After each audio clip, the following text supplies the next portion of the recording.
Salut tout le monde. Alors, même si la vidéo est sortie il y a plus de 6 mois, merci pour tous vos retours sur la vidéo des comparatifs des deux pilotes des séries Charmed.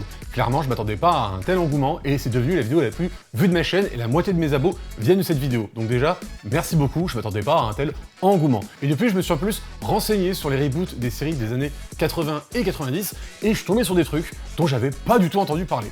Genre Denver, le dernier dinosaure, une série d'animation phare des années 90 qui n'a duré que 2 saisons. D'ailleurs, c'est marrant, je pensais qu'elle avait eu plus que 2 saisons, mais c'est sûrement parce qu'elle a été multi-rediffusée chez nous. Et bah, cette série a eu un reboot en 2018 et... Ouais, les images donnent vraiment pas envie. Et ce reboot n'a aussi duré que 2 saisons. Coïncidence? Oui, très certainement une coïncidence. En tout cas, aujourd'hui, on ne va pas parler de Denver, mais d'une autre série, celle-ci iconique des années 80, c'est MacGyver. Alors MacGyver, c'est d'abord une série créée et showrunnée par Lee David Zlotoff. Elle a été diffusée à partir de 1985 sur la chaîne ABC et compte 7 saisons. Le reboot a quant à lui été showrunné principalement par Peter Lunkov. Elle a été diffusée à partir de 2016 sur la chaîne CBS et compte 5 saisons. Les deux séries vont nous raconter l'histoire d'Angus MacGyver, agent secret appelé par diverses organisations pour mener à bien des missions humanitaires ou militaires.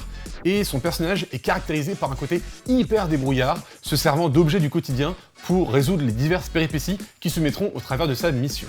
Alors comme pour Charmed, je précise que la comparaison ne se fera pas sur l'entièreté des deux séries. En cumulé, ça ferait 12 saisons et 233 épisodes à regarder, et clairement ça prendrait des heures à noter chaque différence qu'il y a entre les deux séries. Non, moi ce qui m'intéresse, c'est encore une fois noter les différences qui apparaissent dès le pilote, dès le lancement de la série, et voir quel ton il donne. Et donc commençons par le premier pilote, celui sorti en 1985. Le pilote s'ouvre sur des paysages montagneux. Alors désolé, je suis nul en géographie, je vois pas trop où on est. Quelque part en Asie centrale, de nos jours. Ah bah merci pour cette précision, c'est vachement plus clair comme ça. Et on nous dévoile un homme en train de gravir une des montagnes et ok, ce plan pète la classe. D'ailleurs, le mec se dit que c'est le parfait moment pour nous raconter en voix off une anecdote sur lui qui va avoir un rapport avec la suite des événements. Quand on fait un boulot comme le mien, c'est incroyable le nombre de choses qui peuvent vous passer par la tête. Je me souviens de ce cheval, c'était un Mustang. Bon, pendant qu'il est branché sur 3615, je raconte ma life, la caméra nous dévoile qu'il y a un camp militaire qui se trouve au sommet. Arrivé en haut, il assomme un des gardes pour lui prendre ses vêtements et en profite même pour lui voler un peu de son café. Et ben non, on se fait pas chier, on nous dévoile qu'un avion de l'Air Force s'est crashé sur cette montagne. Il est donc là certainement pour sauver le pilote. Il se fraye un chemin entre les militaires pour aller voir l'appareil et récupère un pistolet de détresse. On peut voir que le camp est bien rempli de militaires, mais au moins, il a trouvé le pilote. On ne m'avait pas prévenu qu'il y avait un survivant. Et le missile, où il est caché? Ah oui, donc en fait, il est même pas là pour lui, super. Et après lui avoir filé un couteau, il se faufile dans la tente où se trouve le missile. Et après l'avoir enjambé pour je ne sais quelle raison, il aurait pu tout aussi bien faire le tour, il commence à désarmer le missile. Mais manque de bol pour lui, il est dans une fiction, donc forcément, il déclenche un compte à rebours. Il essaie de couper un fil, ça ne marche pas, le compte à rebours approche de 0, mais t'inquiète, dans son sac, il lui restait un trombone à caler, et heureusement pour lui, il est dans une série des années 80, donc le compte à rebours s'arrête à 1 seconde. Et maintenant que le missile est désarmé, on le voit préparer une petite diversion avec un bâton, une calache, un élastique et des allumettes. Putain, on dirait vraiment le début d'un mauvais tuto YouTube. Il met en place tout ça et retourne chercher le pilote, et pendant que la diversion s'opère et que tout le monde court vers le coup de feu, les deux hommes s'échappent. J'adore comment ce mec reste tranquillement pendant qu'on lui prend son fusil pour le frapper. Il court, mais il se rappelle un peu tard qu'ils sont sur une montagne et sont rattrapés par les militaires qui commencent à leur tirer dessus. Mais t'inquiète pas le pilote, car notre héros se rappelle qu'il a un parachute, le met, casse le pistolet de détresse pour créer une impulsion. Bon, on va se la remettre, parce qu'elle est quand même très drôle cette impulsion. Et les voilà sauvés. Sauvés de qui, de quoi, pourquoi, on s'en fout, allez, on n'a pas le temps, générique. Bon, générique, je vous le mets pas tout de suite, j'en parlerai un peu plus tard, mais vous inquiétez pas, j'expliquerai en quoi ce générique, pour moi, il est génial. Nous reprenons sur notre héros, qui semble être un astronome. Mais vu ce qu'on a vu dans la scène précédente, peut-être n'est-ce qu'une couverture. Mais si c'est le cas, faudrait alors lui dire d'être plus crédible dans son rôle, parce que même sans être astronome, je sais que régler une lentille sans avoir l'œil dessus, c'est assez débile quand même. Loin de là, au Nouveau-Mexique, un professeur de quoi? On ne sait pas, arrive dans un laboratoire secret et important. Et ça, on le sait en voyant le scan qu'on lui fait. Il est là pour rencontrer un confrère. On pourrait croire qu'il est là pour échanger avec son confrère des brillantes idées autour d'un thème scientifique, mais non, c'est juste pour continuer une partie d'échecs. Comme je vous l'ai écrit dans mon dernier Telex, votre reine était mise en échec par ma tour. Ah ouais, le Telex, à l'ancienne! Ok, avec le Telex, j'ai perdu les moins de 60 ans. C'est-à-dire l'entièreté de mon public. Le Telex, c'est un ancien outil de communication. Vous voyez un peu ça comme l'ancêtre du fax. Mais du coup, on se demande bien pourquoi il avait besoin d'être là pour continuer la partie d'échecs. Il pouvait pas simplement la continuer via le Telex? Et pendant qu'ils jouent leur partie d'échecs, un des professeurs dit ça. Je suis désolé, Sidney. Avant de regarder l'heure.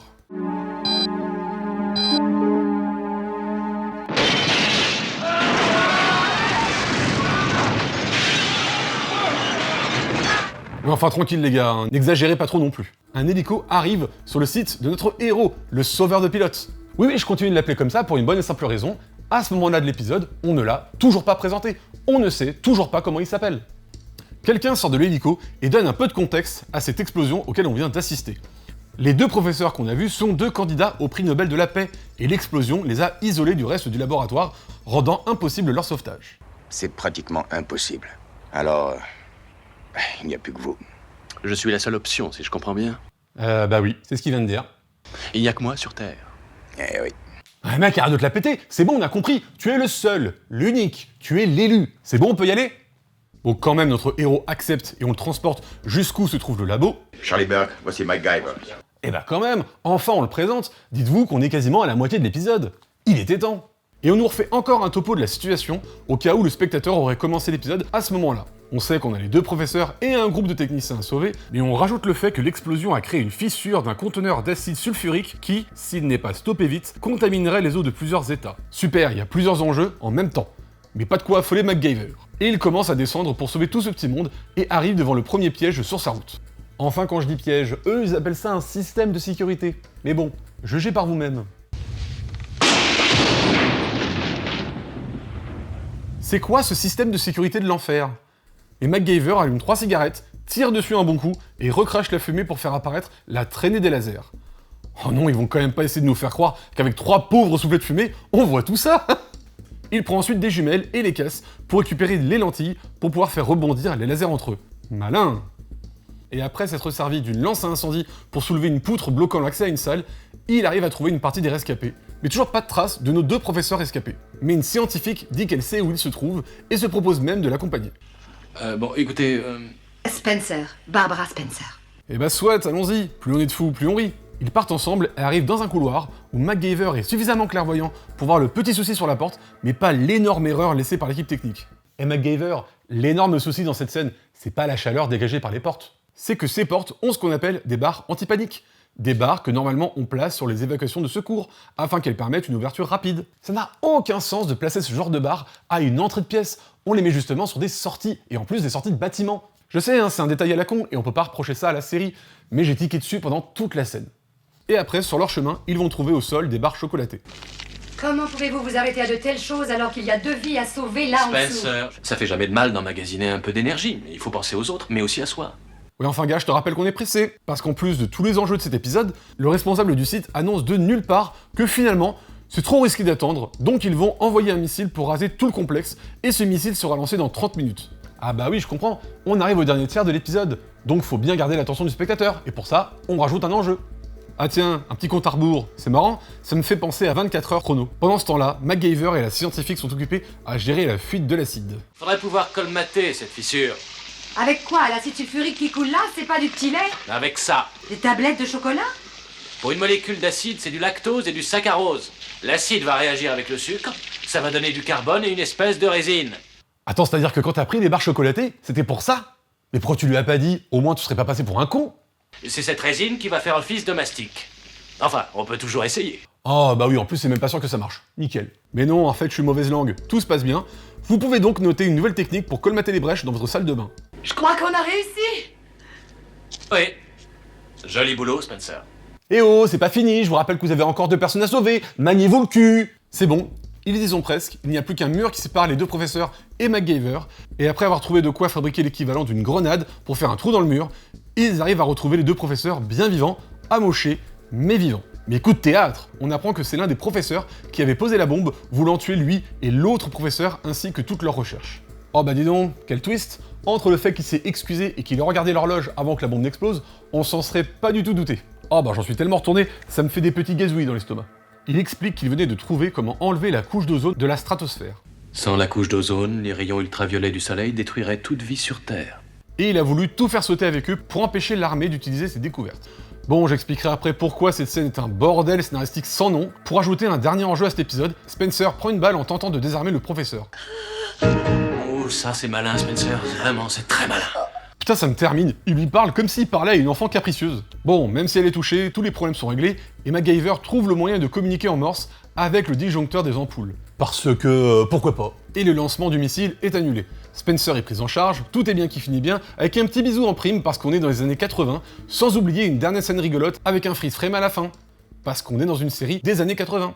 Bon, alors cet épisode, c'est pas qu'il est pas bien, c'est que quand on connaît la série d'origine et qu'on sait tous les épisodes qu'elle nous a donnés, on sait que le pilote, pour son lancement de concept, il aurait pu faire beaucoup mieux, surtout pour exposer son personnage principal, mais j'y reviendrai plus tard. En tout cas, c'est toujours sympa de revoir une série qui, au moment où elle est sortie, c'est-à-dire au milieu des années 80, a permis d'apporter un vent de fraîcheur aux séries dites d'aventure et d'action. Car oui, dans les années 80, on était plus habitués à avoir une série avec des gars qui jouaient les gros bras ou alors des casse-coups. Dans MacGyver, on suit les aventures d'un gars débrouillard qui passe son temps à résoudre les péripéties avec intelligence et délicatesse. On ne suit pas du tout le modèle du héros réganien qui était encore bien à la mode dans cette époque. Sans être chétif, on ne peut pas dire qu'il est musclé, il n'aime ni fumer ni boire, ce qui était rare pour l'époque. Putain, pour l'époque, certaines personnes auraient pu limite dire que MacGyver était woke, c'est vous dire. Et il est joué par un Richard Dean Anderson qui se donne à fond pour le rôle. Anderson s'était fait connaître par le public dans les années 70 avec les séries médicales General Hospital, où il jouait un rôle secondaire des plus détonnants. Non mais regardez-moi cette coupe de cheveux exemplaire, avant d'exploser à l'international avec MacGyver. Car oui, même si la première saison a des audiences moyennes, au fil du temps, elle parvient à s'imposer comme une série phare d'ABC pendant 7 saisons. Et dites-vous que si la série s'est arrêtée après 7 ans, ce n'est pas à cause de mauvaises audiences qui auraient fait que la série aurait été annulée. La décision d'arrêter la série est d'un commun accord entre Richard Dean Anderson et la chaîne, l'acteur étant épuisé par le rythme des tournages. Pour vous aider à vous situer, dites-vous qu'à ce moment-là, on était encore pas mal dans les séries qui comportent 22 épisodes par saison. Donc le rythme des tournages, c'est 5 à 6 jours par semaine, 10 à 14 heures par jour, et le tournage s'étale sur un peu plus de 10 mois. Oui, ça sur 7 ans, on peut comprendre qu'il est épuisé à la fin. Et en bon prince, il acceptera de faire 2 téléfilms MacGyver après l'arrêt de la série pour clore l'aventure de son personnage, et quelques années plus tard, il reviendra à la télévision dans le rôle de Jack O'Neill dans la série Stargate SG-1. Et même cette série a plutôt bien marché pendant une décennie, et que le personnage campé par Richard Dean Anderson est le personnage le plus aimé des fans de Stargate SG-1, MacGyver restera le rôle le plus emblématique de sa carrière. Dites-vous qu'aux États-Unis, la série est toujours aussi culte, si bien qu'en 2012, 20 ans après la fin de la série, Mercedes a fait reprendre à Anderson son rôle de MacGyver dans une pub pour annoncer la sortie de leur nouveau modèle d'utilitaire. Ouais, 2 décennies après la fin de la série, le personnage est toujours dans l'imaginaire collectif. Et comme on parle de Richard Dean Anderson, comment passer à côté de son doubleur français, Edgar Givry? Oui, ce Edgar Givry, qui a quasiment doublé tous ses rôles et qui l'a fait avec un talent certain. Mais revenons sur MacGyver, si la série est toujours aussi culte pour plein de personnes, c'est aussi à cause de son générique. Alors, dans les années 80 et 90, générique cool, c'est pas ce qui manquait. Mais MacGyver, encore une fois, a trouvé une particularité, sa musique. La musique est si bien composée que n'importe qui peut comprendre ce que la série veut proposer juste en écoutant sa musique. Bon, comme on va parler de la musique, j'adorerais vous mettre le thème original sur la vidéo, mais j'ai peur qu'on se fasse traquer. Du coup, on va prendre un remix, mais un remix qui est très proche de la version originale. La musique commence avec une intro mystérieuse comme on savait bien les faire dans les années 80, et avec les images, ça nous aide à nous indiquer qu'il se prépare un truc, mystérieusement mais soigneusement.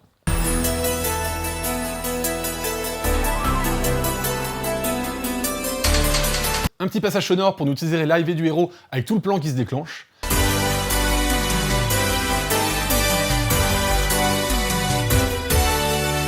Et là, on a la répétition d'une même note jouée rapidement, ce qui donne l'impression que tout explose, suivi du thème principal du héros, une mélodie joyeuse qui alterne les croches et les blanches, et qui a des percussions qui marquent le temps, ce qui donne comme information que on est dans une série dite d'action avec un héros rigolo et farceur.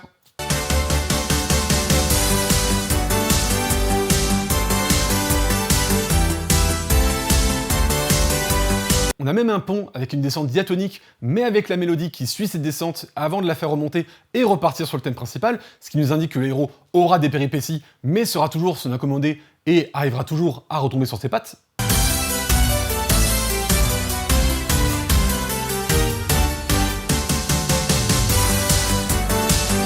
La musique se permet même de finir son générique sur une descente un peu grave et mystérieuse, l'air de dire « Ouais, la série est peut-être fun à regarder, mais serrez les fesses et regardez jusqu'au bout, peut-être que ça va mal finir. »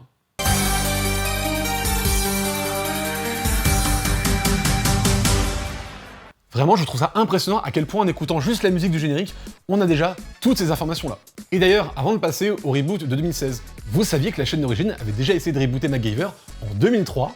Le concept était de prendre Clem MacGyver, le neveu d'Angus, et de lui faire faire, la même chose qu'Angus. C'était vraiment un clone en version plus jeune. Et ils avaient casté Jared Padalecki. Ouais, Jared Padalecki de Supernatural. Et comme le pilote n'a pas plu à la chaîne, c'est resté à l'état de téléfilm rangé dans les étagères et qu'on oublie vite. Mais voilà, en 2016, la chaîne CBS décide de rebooter MacGyver et d'en faire une nouvelle série. Alors, que donne ce nouveau pilote? On commence aussi par un beau paysage. Ah bah voilà, ici au moins on a une localisation claire, une voiture arrive et nous pouvons découvrir notre héros. Mais pas seulement. On nous montre qu'il est surveillé par une collègue, Nikki. Personne n'est meilleur qu'elle sur un clavier. Ah bon, plus qu'une collègue alors. Garde le nœud papillon. Je suis sûre que tu vas lui trouver un autre usage. J'ai déjà quelques petites idées. C'est... beauf, mais que c'est beauf, bordel! Mais pas le temps de niaiser, on présente un autre personnage, Jack, qui est une sorte de garde du corps de notre héros. Ancien membre des forces spéciales, Jack est le genre de type qu'on veut pour protéger ses arrières. Bon, ils sont archi pressés, mais... Et moi, je suis Angus MacGyver. J'ai remporté 12 concours de sciences, j'ai passé 2 ans au MIT, 3 ans à désamorcer des bombes pour l'armée. Mais calmez-vous les gars, je rappelle que l'épisode il dure 43 minutes, et là ça fait même pas 2 minutes que l'épisode a commencé, et on a déjà la présentation de 3 personnages. Mais en 43 minutes, on a le temps de poser les informations pour présenter les différents personnages et l'univers de la série. Pourquoi ils se pressent comme ça? Bon ça continue à rusher, on explique qu'ils sont tous là pour voler une mystérieuse arme qui doit être vendue ce soir. MacGyver rentre dans la demeure, et après avoir repéré des terroristes grâce à ses lunettes high-tech, on nous présente encore un autre personnage, putain sérieux mais ça s'arrête quand? Donc Patricia, la patronne de MacGyver. Elle lui indique le vendeur de l'arme, et il se fait passer pour un serveur pour récupérer son verre et partir dans les cuisines, non sans avoir en même temps subtilisé du scotch. Ce qui lui permet de récupérer son empreinte, ok, pourquoi pas. Bon, je dis ça en me moquant parce qu'après avoir vu tout ce qu'on a vu dans la série originale, ça j'avoue, ça me paraît plausible. Mais bon, même si le verre aurait dû avoir des tas d'empreintes, mais bon, j'accepte. Il crée ensuite un aimant avec du fil électrique et des piles. Ok, là il faut vraiment m'expliquer comment tu trouves tout ça dans une pièce qui est censée être à côté de la cuisine. Et cet aimant lui permet de brouiller les communications de la personne gardant le coffre-fort, et lui permet donc de rentrer dans la pièce. Une fois dedans, il trouve vite la planque, mais petit souci, le panneau de commande demande 5 empreintes. Mais c'était sans compter son ingéniosité, car il récupère de la poussière de plâtre et essaye de faire passer la dernière empreinte scannée comme la sienne. Ah ouais, il a vraiment récupéré quelques poussières tout au plus. Mais vous savez quoi? Ça marche! Ok, ça j'espère vraiment que c'est pas véridique, parce que sinon c'est flippant. Il rentre dans la salle et récupère la mystérieuse arme, mais comme il n'a pas vu Indiana Jones, il déclenche l'alarme en la récupérant. Des gardes se ramènent et c'est un bon moment pour lui pour se la jouer Captain America. Et ça sent vraiment la référence Marvel, parce que dites-vous que le reboot est sorti la même année que Captain America Civil War. Bref, MacGyver et Jack s'enfuient en bateau, ils se retrouvent poursuivis, leur réservoir de bateau percé. Ils décident donc de quitter leur bateau façon volte-face. Ils retrouvent ensuite Nikki, mais elle est menacée par un méchant pas gentil qui leur ordonne de donner le virus contre la vie de Nikki. Et après une tension complètement inutile car on sait très bien ce qu'il va faire, il donne le virus et le mec préfère quand même tuer Nikki et tire sur MacGyver. Oui, je sais ce que vous pensez. Si ce type est le héros, c'est mal barré. Mais comme disait mon grand-père, ce qui ne te tue pas te pousse à vouloir te venger. Ça c'est vraiment pas une bonne réplique. Et après le générique et un petit bond dans le temps de 3 mois, nous retrouvons MacGyver qui a l'air complètement remis de ses blessures, en tout cas les blessures physiques. Et on nous présente son colocataire qui n'a bien sûr aucune idée de ce que MacGyver fait. Et après une petite douche entremêlée de flashbacks nous expliquant la relation intense entre lui et Nikki, Remets-les maintenant. il trouve sa patronne qui s'est totalement invitée dans son salon. Qu'est-ce que vous faites ici? Les vacances sont finies. Il est temps de retourner au boulot. Vacances? Fini les vacances? Mais il était pas en vacances, il était en convalescence. Je te rappelle qu'il s'est fait tirer dessus. Bon, on explique quand même qu'il y a un virus qui est apparu au Groenland et qui a tué 27 chercheurs, et c'est très probablement le même virus qu'ils ont volé en début d'épisode, qui a servi ici comme de terrain d'essai avant de le vendre au plus offrant. Le département des services externes. Notre boulot est simple. Protéger les intérêts américains sur notre sol et à l'étranger. Mais on le fait différemment de tous les autres services secrets du monde, parce que personne ne sait qu'on existe. Ouais, vous êtes si secret que vous travaillez dans un bâtiment visible de tout le monde, avec des immenses vitres. Vous êtes des génies. Je dis ça parce que des séries qui ont rendu tangible leur clandestinité, ça existe. Par exemple, Alias. Il y a une saison où Sydney, l'héroïne de la série, travaille dans une branche clandestine de la CIA, et leur QG se situe sous terre, dans une station de métro. Je ne dis pas que c'est 100% réaliste, mais c'est tout de même un peu plus vraisemblable. Alors qu'eux, ils sont dans des putains de grands immeubles exposés en plein air, avec des grandes baies vitrées. Mais bon, je m'égare. Reprenons le pilote. On nous explique que leurs équipes essaient d'accéder au contenu des ordinateurs de Nikki, mais le cryptage qu'elle a utilisé pour crypter toutes ces données est impossible à décrypter En tout cas par eux. Ce qui veut dire que Nikki a crypté ces données en utilisant une clé de cryptage qu'elle n'a laissé absolument à personne à utiliser en cas de problème. Vraiment, quand je vous dis, des génies. Ce qui va pousser notre duo à chercher une nouvelle hackeuse, quelqu'un de très doué pour le faire. Et donc c'est Riley, une hackeuse en prison de haute sécurité que Jack connaît. Son dossier est entièrement censuré. Ce qui veut bien dire qu'elle a un super CV, c'est pas vrai? Alors là, je sais vraiment pas si je dois trouver cette réplique débile ou géniale.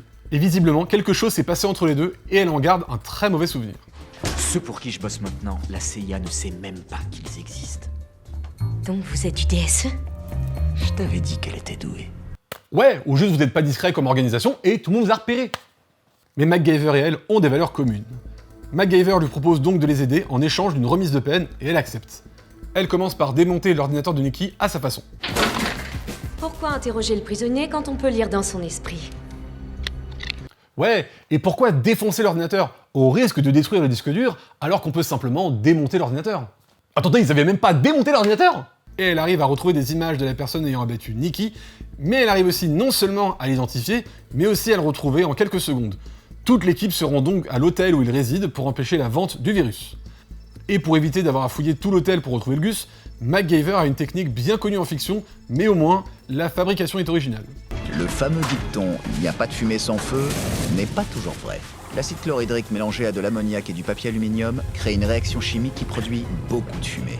L'alarme se déclenche, les gens se regroupent et ils aperçoivent leur méchant, mais pas que. Attendez, ça veut dire que vous avez déclaré Nikki morte alors que vous aviez même pas retrouvé le corps?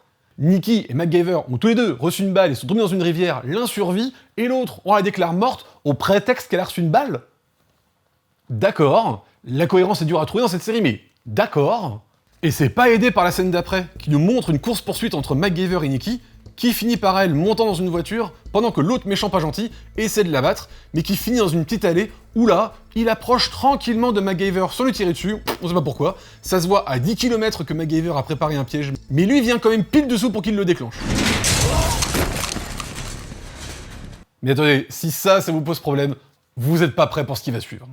Car après que les méchants pas gentils aient parlé et révélé que Nikki est bien évidemment une traître depuis le début, ils arrivent à la retrouver, elle est même sur le point de quitter la ville en avion. Et là, alors qu'ils arrivent en camion sur la piste, MacGyver décide de descendre du camion et de rattraper l'avion en courant. Et attendez, non seulement il essaie, mais en plus, il réussit ce con. On est vraiment en train de regarder un gars qui a rattrapé un avion en lui courant après. Ouais, je sais ce que vous pensez, c'est de la folie. Non, mec, t'inquiète pas. Là, c'est pas du tout ce qu'on est en train de se dire. Là, on se dit juste qu'on a vu n'importe quoi. Et après, il va couper le fil qui relie le train d'atterrissage, obligeant l'avion à se poser. Bon ça, on se dit pourquoi pas. C'est 100 fois plus possible que ce qu'on vient de voir. Ils arrêtent Nikki, qui pour le coup officialise le fait d'avoir des très mauvaises répliques. T'as toujours été le héros, Mac. Pas moi. Ouais, carrément, ça c'est le... c'est pas c'est toi, c'est moi revisité. Et comme on découvre que le virus va être répandu dans cette ville, et que Nikki n'a donc pas réussi à la quitter, elle coopère et donne l'emplacement du véhicule qui transporte le virus. Et c'est reparti pour une scène d'interception du véhicule en hélico. Putain, les scènes d'action s'enchaînent à une vitesse dans ce pilote, ça on ne peut pas le nier. MacGyver rentre dans le camion qui contient le virus, et il y constate deux soucis. L'un, le virus a été relié à une bombe qu'il faut désamorcer. L'autre, des méchants l'ont vu et arrivent pour se bagarrer. Bon, on pourrait se demander pourquoi les méchants arrêtent pas tout simplement le véhicule pour tous aller sur lui, mais allez, c'est les 10 dernières minutes.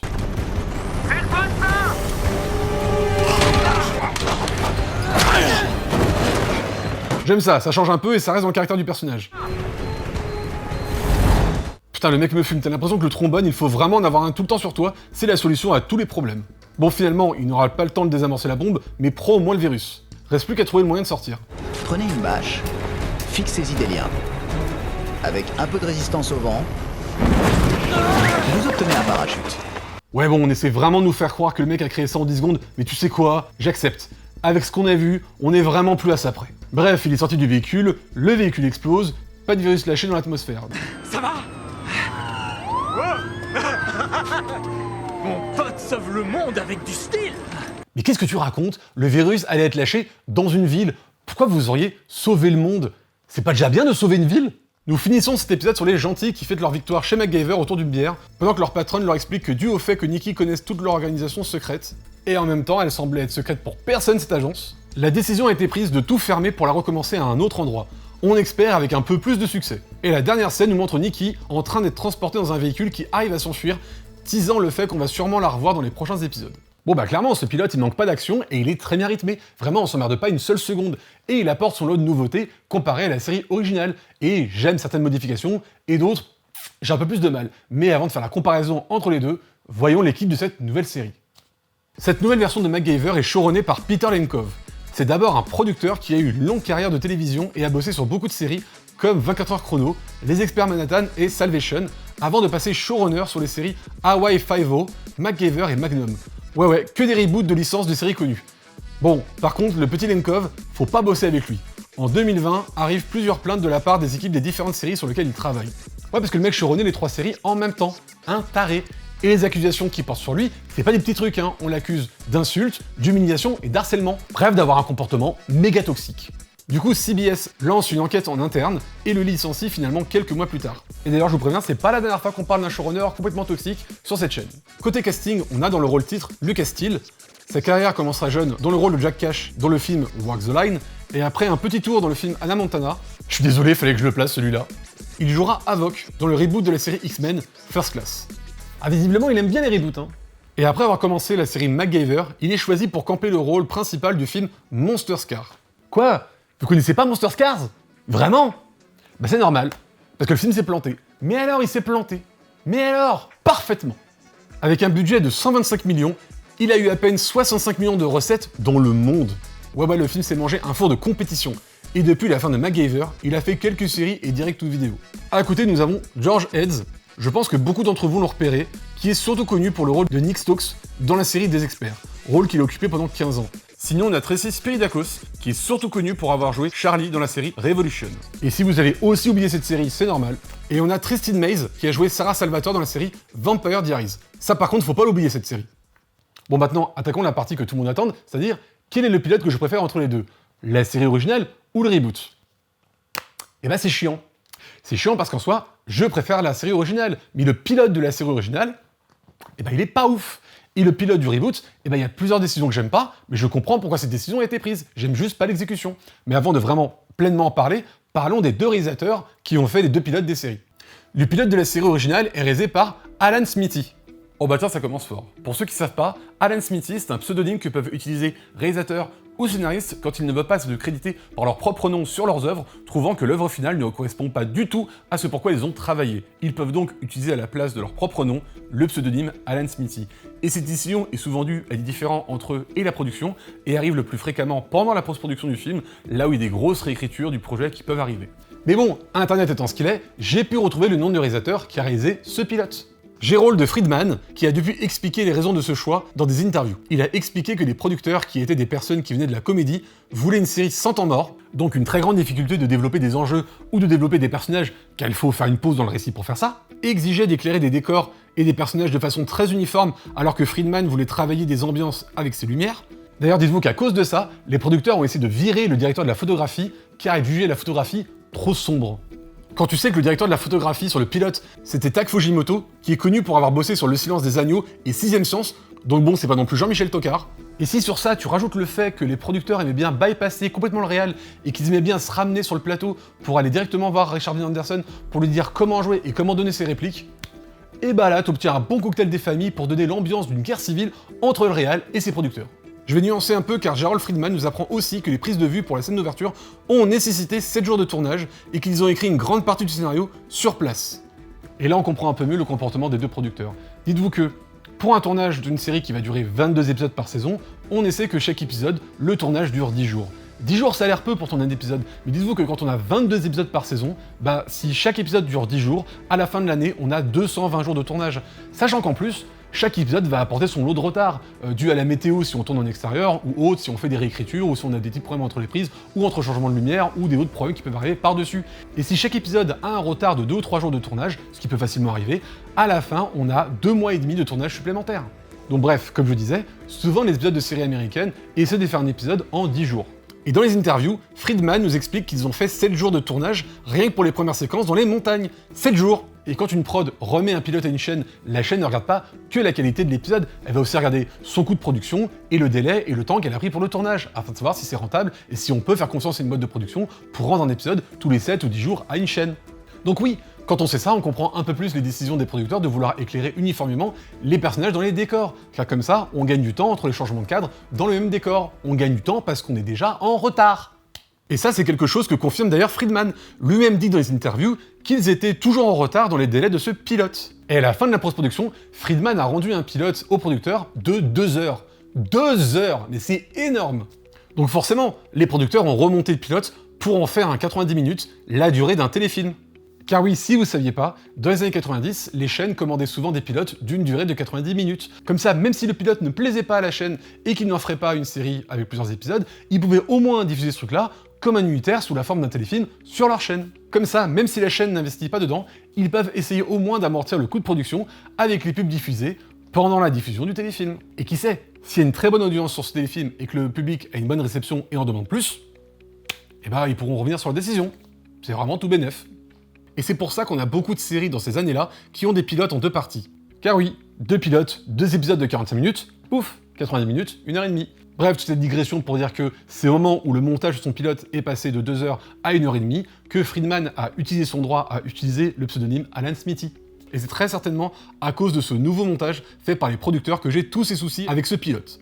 Déjà, on ne comprend pas pourquoi les 2 scientifiques se retrouvent pour jouer une partie d'échecs qu'ils font normalement à distance. Pour le scientifique suicidaire, il veut que l'autre scientifique soit là avec lui pour mourir ensemble dans l'explosion. Ok, ça je comprends, mais comment il a justifié à l'autre scientifique de vouloir qu'il soit là avec lui? On sait pas. Il explique qu'il veut finir la partie d'échecs commencée, mais c'est léger. En quoi il fallait se presser pour finir ça? Parce que l'autre a donc accepté de se déplacer sur des centaines, peut-être des milliers de kilomètres, parce que je vous rappelle que les États-Unis, c'est grand, juste pour finir une partie d'échecs? Pourquoi? Et pour nous, le spectateur, on se doute d'office de quelque chose. Surtout que c'est pas aidé par ce plan qui nous montre bien le professeur qui regarde l'heure en attendant quelque chose, rajouté par le fait qu'il a cette réplique avant que la bombe n'explose. Je suis désolé, Sidney. On a l'impression qu'il faut que le spectateur sache déjà qui a causé la bombe avant même que le héros l'apprenne. Et ça, c'est peut-être volontaire de la part des producteurs, car à l'époque, il y avait une série qui adorait faire ça, c'était Columbo. Dans Columbo, on montrait dès le début de l'épisode le meurtrier commettre son crime, pour après regarder comment Columbo allait deviner que c'était lui et le confondre. Et je pense que c'est pareil pour le twist final qui sort de nulle part. Vous m'avez dit que l'État lui avait demandé de faire de nouvelles expériences, mais que Stubbins refusait de leur communiquer ses résultats. Ça, cette discussion où Barbara a dit ces choses-là à MacGyver, dans le pilote, elle n'existe pas. Et je pense que la scène où ils en parlent a très certainement été supprimée, rendant cet échange complètement incohérent. Je pense que Friedman et le scénariste de ce pilote voulaient parler des découvertes scientifiques récupérées par les militaires, à quel point cela crée des dilemmes moraux chez ces personnes de science, qui voient leur savoir et leurs découvertes utilisées à des fins destructrices. On a quand même eu un film l'année dernière pour bien nous en parler. Mais toutes ces scènes ont sûrement dû être coupées du montage initial. Et c'est sûrement cette dernière goutte d'eau qui a fait que Friedman a utilisé le pseudonyme d'Alan Smithy. D'ailleurs, dans l'épisode, on voit aussi un décor où il y a des fonds verts sans incrustation, ce qui pourrait témoigner aussi d'une incertitude sur l'emplacement de cette pièce, peut-être même de l'installation. Ça, ou alors c'est un oubli, ou alors les producteurs ont rajouté ce morceau qui venait des rushs et n'avait pas été intégré au montage initial et se sont dit « Oh, on s'en bat les couilles ». Mais il y a un autre souci dans l'épisode. Mais là, comme le montage initial a été modifié, je ne peux pas savoir si c'est un problème qui vient de la réalisation ou qui vient du producteur qui aurait modifié le montage. C'est ce passage-ci. Là, il y a un problème de raccord. On a un objet qui sort de l'écran du côté droit, et sur le plan d'après, ressort du même côté, ce qui donne l'impression qu'il revient. Je vous mets d'autres extraits de films pour vous montrer que lorsqu'un objet disparaît d'un côté du cadre, si on veut créer une continuité de mouvement, il faut qu'il ressorte du côté opposé sur le plan d'après. C'est tellement évident un truc comme ça que ça m'étonne beaucoup qu'ils ont laissé passer ça. Surtout que même si sur le tournage on s'est planté sur les raccords, c'est super simple à rectifier au montage. Regardez, bim, on inverse le plan, et hop. Donc je comprends pas très bien comment une erreur pareille a pu passer, sinon une pratique intense du balécouillisme. Donc voilà, le pilote de la série originale, c'est un pilote qui a été charcuté. 2 fois. Oui, parce qu'en plus du remontage des producteurs qui ont coupé 30 minutes sur le montage du réalisateur, le pilote sera remonté pour sa diffusion télé et on coupera encore 40 minutes pour obtenir une durée classique d'épisode, 50 minutes. Et du coup, il y a tous les soucis dus à ces coupures, car en plus des problèmes déjà cités, on a le souci du personnage de MacGyver, qu'on nous a à peine présenté. On ignore tout de lui. D'où il vient, son parcours, comment il s'est retrouvé par être contacté par diverses organisations pour mener à bien des missions. D'ailleurs, qui sont ces fameuses organisations et pourquoi il le fait? Est-ce qu'il le fait par bonté d'âme ou est-ce qu'il y a une source d'argent à la clé? On semble nous indiquer qu'il est astronome, mais l'est-il vraiment ou c'est juste une couverture? C'est con parce que le pilote c'est quand même 50 minutes, on a largement le temps de distiller toutes ces informations sur le personnage et sur l'univers. Mais non, à la fin, si on te demande d'expliquer à un autre gars qui a pas vu qu'est-ce qu'est MacGyver et qu'est-ce qu'il fait, tu peux juste répondre bah c'est un gars qui travaille comme astronome et qui des fois va chercher des gens et va les sauver parce qu'il est gentil. Voilà, pour qui, pourquoi, comment, on n'en sait rien. Et c'est dommage pour un pilote, c'est censé lancer la série, et là elle lance pas grand chose. En fait, à partir du moment où MacGyver arrive dans l'installation, on se contente de le montrer évoluer de salle en salle, comme dans un jeu vidéo. Il se contente de faire un petit payoff, mais sans jamais rien développer, ni les personnages, ni l'univers, ni rien. On fait des rappels constants sur les enjeux pour être sûr que le spectateur ne soit jamais perdu, et cela, même s'il commence l'épisode à la 20e minute. Et c'est décevant pour un pilote. Et maintenant, parlons du réalisateur du reboot, parce que lui aussi, il y a pas mal de choses à dire dessus. D'ailleurs, je tiens à dire que normalement, les réalisateurs des pilotes, je n'en parle pas. Des réalisateurs d'épisodes de séries, il y en a des centaines, peut-être des milliers, peut-être des centaines de milliers, et on peut pas tous les connaître. Généralement, quand on repère un nom, c'est plus parce que c'est un nom connu dans le milieu du cinéma. Normalement, dans des séries, c'est plus le nom des showrunners qu'on retient, c'est eux qui vraiment posent leurs pattes et leurs noms sur leurs œuvres. Les réalisateurs dans des séries, c'est plus généralement des exécutants. Donc là, j'étais en train de regarder le pilote, et là, qu'est-ce que je vois? Réalisé par James Wan. Non mais c'est quoi ce bordel? Alors encore une fois, petit récap pour ceux qui connaissent pas. James Wan, c'est un réalisateur mondialement connu pour avoir lancé 3 licences importantes dans le cinéma d'horreur, Saw, Conjuring et Insidious. Pourquoi il est allé réaliser un pilote de télévision? Alors il y a plusieurs informations qui expliquent ce choix-là. Déjà, il devait réaliser une adaptation au cinéma de MacGyver pour New Lines, quelques années avant le lancement du reboot de la série. Mais James Wan partira plutôt réaliser Fast and Furious 7. C'est le meilleur de la saga, et je ne déconne, même pas. Et pendant ce temps-là, le projet d'un film MacGyver tombera dans les limbes et ne verra jamais le jour. Mais c'est pas fini! Quand le fameux projet de série reboot de MacGyver est lancé par CBS, le réalisateur est appelé par la chaîne pour réaliser le pilote. Une façon de dire, bon, t'as pas pu réaliser ton film MacGyver, mais tu pourras réaliser le pilote de la nouvelle série. Problème, James Wan, il est toujours pas dispo. Il s'apprête à tourner son prochain film Conjuring 2, qui est un très bon film aussi, donc il laisse la main. Et le pilote est écrit et tourné sans lui. Et quelques mois après, le pilote est rendu à la chaîne, et la chaîne déteste le pilote. Ah mais il leur plaît pas du tout.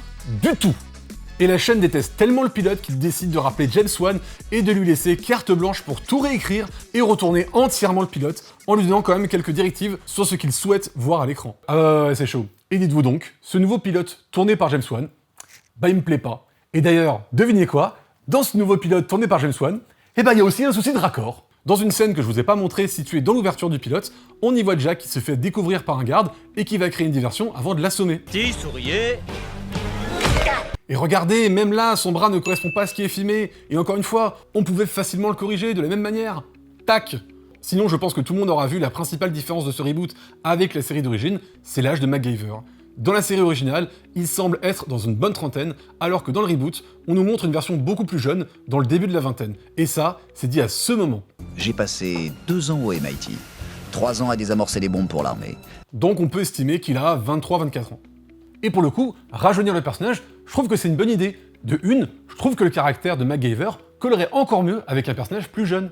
On sait qu'il aime bien se vanter, faire des blagues, être un peu farceur, parfois un poil condescendant. Et tout ça marche bien avec l'esprit de la jeunesse. On a plusieurs exemples comme ça, comme Buffy Summers, Véronica Mars, Edward Elric, ou plus récemment Mercredi. Le fait d'être insouciant, prendre les gens un peu de haut, ça a beaucoup plus de sens quand on a un personnage plus jeune que celui de la série d'origine, où on a juste l'impression qu'il veut qu'on rappelle à quel point il est important dans l'histoire.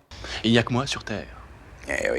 Et de deux, rajeunir le personnage aurait été une très belle opportunité d'en faire une espèce de prequel, de nous raconter en quelques années comment un personnage étudiant est devenu le personnage qu'on connaît dans la série d'origine. Par exemple, ceux qui connaissent bien la série d'origine savent que MacGyver déteste les armes. Quand il en a, il ne s'en sert pas, il se contente d'assommer les gens avec. Et on n'explique jamais vraiment pourquoi. Alors si, on suggère vraiment quelques raisons, mais elles sont toutes un peu bancales. Par exemple, on suggère un peu que lui, homme de science, il trouve les armes à feu un peu barbares. Enfin on dit ça, mais ça lui pose pas de souci de fabriquer des bombes, donc si les bombes passent, pourquoi pas les armes à feu? On pourrait dire que c'est sans doute son côté humaniste et pacifiste qui fait qu'il n'aime pas les armes. On suggère aussi dans quelques épisodes que ça pourrait être lié à des événements traumatiques qu'il aurait subis pendant l'enfance ou l'adolescence, mais bon, tout ça est très flou, il y a plusieurs pistes lancées, et on saura jamais vraiment pourquoi. Le seul truc qu'on sait de sûr, c'est que cette proposition venait de l'acteur Richard Dean Anderson, qui aurait proposé ça. Le gars n'a jamais été fan des armes à feu, ni de la violence en général, donc il aurait proposé ça à la production, et ça a été validé. C'est quelque chose qu'on aurait pu expliquer. On aurait pu nous montrer un arc narratif sur plusieurs épisodes qui nous amène à cette prise de position anti-armes. Mais non, on nous fait une version plus jeune de lui, mais avec les mêmes caractéristiques que l'ancien personnage. Et c'est chiant. On prend une version plus jeune de lui, mais on refuse d'en faire un préquel au personnage, alors que cela aurait pu être intéressant. Et vous savez c'est quoi le pire? C'est que c'était ça à la base qui était prévu et qui a été tourné. La première version du pilote qui a été tournée et qui ne plaisait pas à la chaîne, c'était l'histoire de MacGyver, étudiant, qui se faisait recruter par une organisation clandestine pour agir en prévention de catastrophes à venir. Et c'est ça qui a pas plu à la chaîne. Et du coup, tout ça a été réécrit et ça a donné ce qu'on a vu. C'est con parce que refaire la même chose avec une version plus jeune, ça apporte pas grand chose. Et surtout, ça rend le truc un peu bancal au niveau du choix de l'acteur pour camper MacGyver. Parce que choisir Lucas Steele pour camper un gars qui est étudiant ou tout juste diplômé et qui se fait recruter, ça passe. C'est même d'ailleurs un très bon choix, je trouve. Mais quand Lucas Steele devient un gars qui a passé au moins 5 ans à jouer les démineurs pour l'armée et être agent secret, là, ça devient moins probable. Donc comme je vous dis, il y a des bonnes idées dans le reboot. C'est dans l'exécution que ça coince. Et idem, vouloir ajouter des personnages, c'était presque obligatoire. Si dans les années 80, une série avec un seul personnage principal, ça passait encore, en 2016, c'était plus possible. Toutes les séries depuis les années 2000 nous ont habitués à des séries avec 5 ou 6 personnages principaux minimum. Et il y a même eu Lost, série qui avait révolutionné la télé avec un casting de plus de 15 personnages. Donc c'était normal de vouloir ajouter des personnages dans cet univers. Au-delà de la bonne idée, c'était vital pour que la série ne soit pas datée dès sa sortie. Mais comment c'est fait? Ça amoindrit la force du personnage principal. À la base, MacGyver, c'est un gars qui bosse en solo dans ses aventures, il est tout seul. Alors ok, il peut avoir quelqu'un qui le guide, qui lui dit où aller, mais c'est tout. C'est lui qui fait toutes les actions et s'occupe de tout. C'est pour ça qu'il est aussi débrouillard. C'est parce qu'il n'y a que lui sur ses opérations. Là, dans ce reboot, non seulement il a droit à une équipe qui bosse avec lui, mais ses personnages supplémentaires sont à des postes très stratégiques. Il y a une hackeuse, une personne qui peut pirater des serveurs, des connexions pour accéder à des documents, qui peut aussi le surveiller pour le prévenir de dangers éventuels. Et un garde du corps, qui s'occupe de sa sécurité et qui va remplir le rôle d'homme d'action pour des scènes de bagarre. Donc avec ces deux personnages minimum qui l'accompagnent dans ses aventures, on se demande bien pourquoi lui, il doit savoir tout faire. Il a une équipe, et visiblement les compétences sont assez bien réparties. Revoyons le climax. Là, dans cette scène, pourquoi c'est uniquement lui qui s'occupe de la bombe? Pourquoi c'est pas la hackeuse qui désamorce la bombe? Et je rappelle que MacGyver arrive dans un camion qu'il sait garder. Il se doute bien qu'il va avoir des gens qui vont venir le tabasser. Pourquoi son garde du corps l'aide pas? Et là, je sais bien que vous allez me dire, t'es con, Jack, il pilote l'hélicoptère. Il peut pas piloter l'hélicoptère et être dans le camion en même temps. Non mais je sais bien, mais pourquoi la scène est-elle écrite de cette façon? Il aurait pu avoir un pilote de Nex avec cet hélicoptère pour qu'ils puissent y aller tous les deux. Alors pourquoi MacGyver y est tout seul et lui se contente de regarder pendant que MacGyver fait tout? Parce qu'il faut que le héros reste le héros. Et la série s'appelle MacGyver et tout est centré autour de lui. Donc c'est à lui de mener les actions les plus décisives de la série. Et cela, même si ça rend illogique les scènes. Et c'est pas le seul souci du reboot. Je rappelle que cette série est censée nous montrer un gars qui arrive à trouver le moyen d'utiliser des produits du quotidien pour faire ses actions. C'est pour ça par exemple que dans le pilote de la série originale, il utilise des cigarettes pour faire découvrir des faisceaux laser. Alors oui, la quantité de fumée est ridicule pour tous les faisceaux qu'elle fait apparaître, mais on accepte, parce que l'idée est bonne. Idem pour les carrés de chocolat qui servent à arrêter l'acide. Ça paraît très improbable, mais l'idée est rigolote et ça reste cohérent avec ce que veut nous proposer la série. Utiliser des produits du quotidien. Mais dans le reboot, dès la scène d'ouverture, Mac utilise des lunettes high-tech qui permettent de scanner toutes les personnes qu'il croise dans la pièce. Eh, si Mac il a en sa possession une technologie assez forte pour arriver à reconnaître des gens via ses lunettes, pourquoi il n'a pas une technologie pour, je sais pas, au hasard, scanner une empreinte? Ça aurait pu lui permettre d'aller encore plus vite dans la mission. Ou alors je sais pas, toujours au hasard. Un brouilleur qui aurait pu lui permettre d'aller plus vite pour désamorcer une bombe.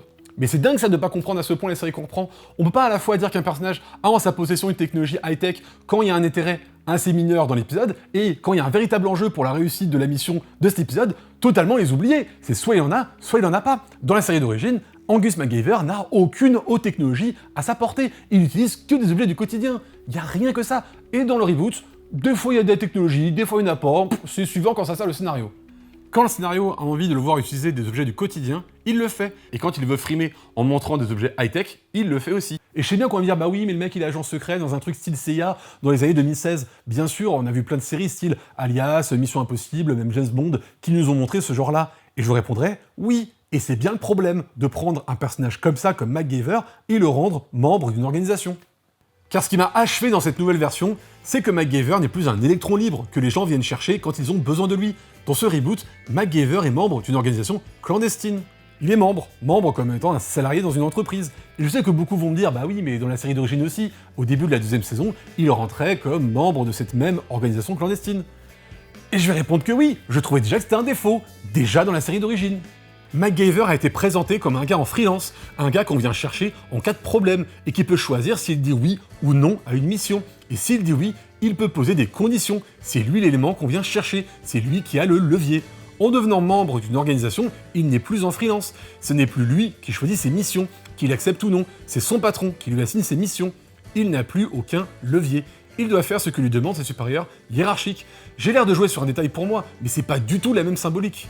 Et la musique du générique, mais qu'est-ce qu'ils ont fait avec cette musique? Au départ, on croit qu'on est simplement devant un remix de la série originale.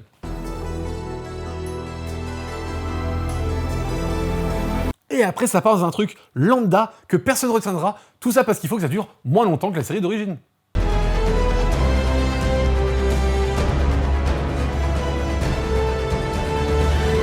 Et ça, c'est sûrement une demande venant de la chaîne. Car oui, en 2010, les chaînes de télé ont commencé à observer une baisse générale des audiences, les gens préférant Internet à la télévision. Et donc, perdant de l'argent dans leur régie publicitaire, ils se sont mis à demander des génériques beaucoup plus courts pour pouvoir mettre plus de pubs à la place. Malin, hein? Bon là, forcément, je sors tous les défauts que je trouve au reboot de la série, mais il faut avouer qu'ils ont opéré des changements que j'aime bien. Déjà, la voix off. Dans la série originelle, la voix off est là pour nous conter une histoire à la Père Castor dont on se fout complètement. Et puis il y avait aussi son chien, Hector. Ah, c'était pas de la tarte ça, Hector, il était pas aimable, le bougre. On essaie de nous faire croire qu'elle a un rapport avec ce qui est en train de se passer, mais franchement, ça fonctionne pas du tout. L'histoire du cheval et du chien pour nous expliquer qu'il faut braver toutes ses peurs, disons qu'on a déjà vu plus original à l'époque. Ça sonne très artificiel et on sent que c'est plus là pour combler un vide sonore comme aucun personnage ne parle. À mon sens, c'est prendre le spectateur pour un con de croire qu'il ne peut pas être attentif à ce qu'il regarde si ça ne parle pas. Dans le reboot, la voix off est là pour expliquer au spectateur ce que fait MacGyver. De cette manière, on n'a pas besoin d'ajouter un personnage à une scène juste pour que Mac lui explique tout ce qu'il est en train de faire. L'acide chlorhydrique mélangé à de l'ammoniac et du papier aluminium crée une réaction chimique qui produit beaucoup de fumée, sans aucun autre sous-produit. Le spectateur n'est pas perdu et on gagne en rythme. C'est malin comme nouvelle utilisation de la voix off. Et puis j'ai critiqué le fait qu'ils soient membres d'une organisation, mais au moins, on ne peut pas leur enlever qu'ils en ont tiré un gros avantage. C'est que cela leur permet d'augmenter les enjeux. Là où dans la série originale, MacGyver sauvait une installation et empêchait les contaminations des eaux d'un état, dans le reboot, MacGyver se met à poursuivre des terroristes dans plusieurs pays pour empêcher un virus de se répandre qui pourrait avoir des conséquences sur toute la planète. Bon après, moi je trouve ça un peu gros l'organisation qui se met à s'occuper des problèmes de toute la planète entière. Mais bon, c'est pas un truc qu'on peut reprocher à la série, c'est une question de goût.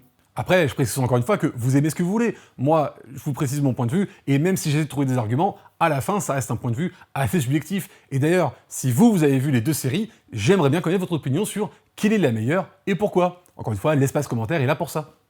Et au final, même si je préfère le pilote de la série originale, je le préfère par nostalgie de tous les épisodes que j'ai vus. Car si on regarde uniquement le pilote, il a des défauts. Des défauts qui résultent d'une mauvaise entente entre le réal et ses producteurs, sur ce qu'ils voulaient créer comme série. Et c'est pareil pour le reboot. Le pilote qu'on regarde, c'est une nouvelle version écrite dans le but de coller le plus possible à l'ancienne, où on a mis un réalisateur qui avait la cote à ce moment, et qui fait, à mon avis, tout ce que la chaîne lui a demandé, car il voulait participer à ce projet qui lui tenait à cœur. Et puis bon, il s'est démerdé pour avoir un poste de producteur exécutif de la série, donc c'était tout bénef pour lui.